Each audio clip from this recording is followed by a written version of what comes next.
My girlfriend and I are avid hikers. We've traversed everything, from rugged mountain terrains to swampy, mosquito-ridden trails, always emerging unscathed. But this trip was unlike any other. This time, it felt as though the trail almost wouldn't let us leave. It all began with a warning. I know it sounds dramatic, but it's the truth. At the ranger station, a wiry man in his middle years, with a face weathered by time, glanced up from his clipboard as we signed in. "You two sticking to the main trail?" His raspy voice suggested he'd been a chain smoker for at least a decade. "We're planning to take the loop trail up to the summit," I replied confidently. "We've been eyeing it for some time and figured the weather's perfect this weekend.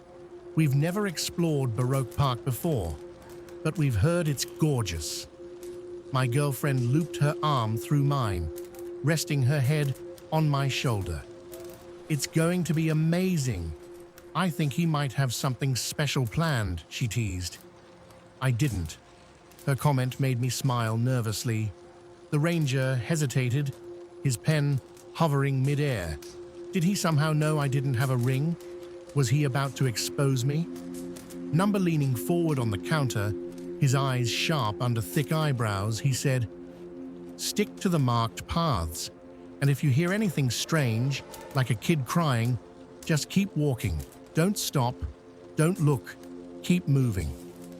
"What?" My girlfriend let out a nervous laugh. "Don't want you getting lost," the ranger replied, his gaze steady. "People tend to search for things they shouldn't, and not all of them come back." We brushed it off as some eerie backwoods folklore meant to scare tourists. What else could it be? After shaking off the nerves, we hoisted our packs and set off on the trail. The first few hours passed uneventfully, just the two of us surrounded by towering pines, the crunch of leaves and dirt underfoot, and the occasional bird song. If you've ever been on a hike, you know the drill. It was a standard day.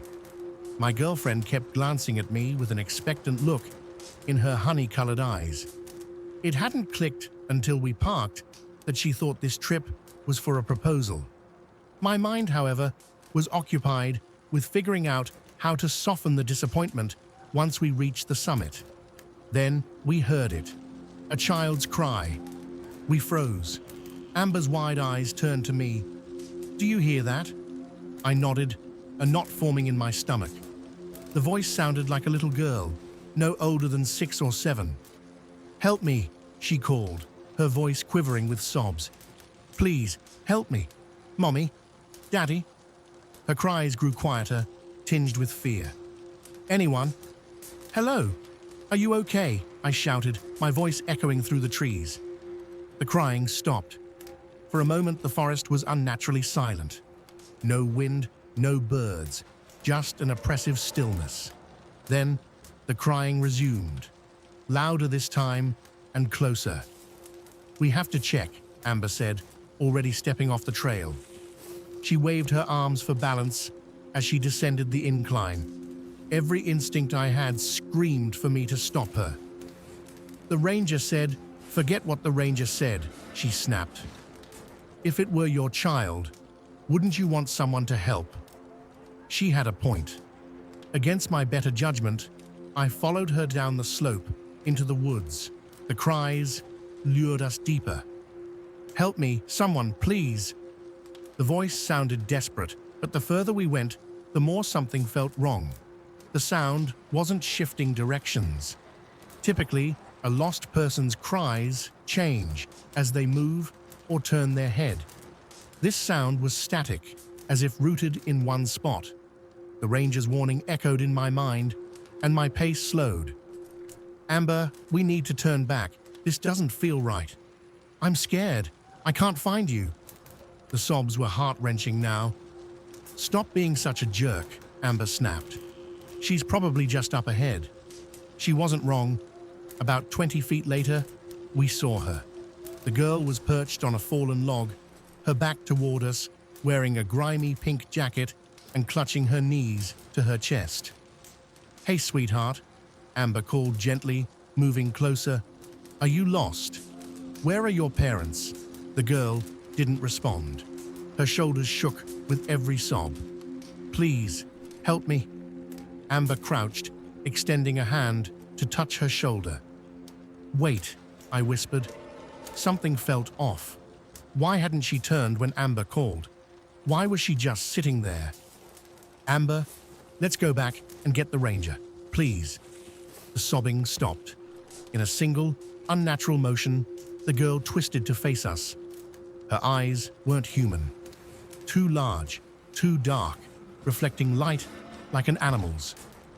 You found me, she exclaimed, her grin stretching unnaturally wide to reveal sharp, needle-like teeth. I knew you'd come. I knew if I called, you'd find me. Then her skin began splitting down the middle, like a zipper being undone. What emerged wasn't human.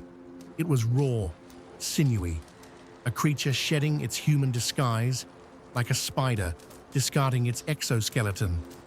Amber screamed, stumbling backward. Grabbing her arm, I hauled her to her feet, yelling, "Run!" so loud it hurt. We tore through the underbrush, branches scratching our faces. Behind us came a low growl, followed by the unmistakable sound of something fast on our heels. It was chasing us. We didn't stop until we reached the ranger station, gasping for breath. The ranger looked up, his face grim. You heard it, didn't you? Shaking, we nodded. He locked the door with a sigh. You're lucky you ran. Most don't. We didn't ask what he meant. We didn't want to know. Since that day, we've hiked many trails, but we've never returned to that forest. And if we ever hear crying in the woods again, we'll keep walking.